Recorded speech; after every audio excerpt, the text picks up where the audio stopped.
So in today's video we discuss how to turn on clipboard history in your laptops or Windows 11 running desktops. So for doing this you must first open the settings, or easily taking the settings you can use this keyboard shortcut, that is Windows logo key and I key. If you press these two keys at the same time, then you can see that the settings page have been arrived here, and from the settings there you can see your system is written here. You must click the system in this settings page. So if you click the system,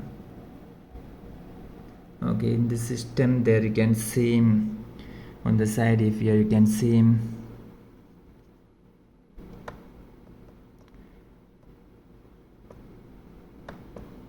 clipboard. You can see clipboard here, this one clipboard.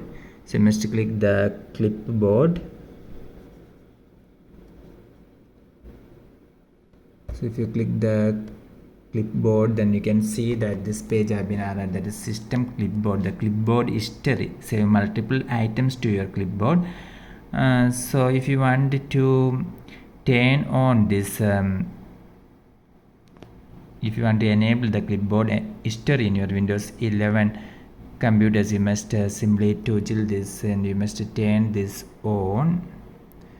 Now we have enabled this clipboard history feature, and if you want to take the clipboard history, then you can use the keyboard shortcut, that is if you press the control key and V key at the same time, then you can see that okay, sorry, if you press the Windows logo key and V key, these two keys at the same time, then you can see that the clipboard history have been added here. So remember, if you want to after enabling this, you must press these two keys at the same time, this Windows logo key and V key, these two keys at the same time, then you can see that your clipboard stories have been arrived here.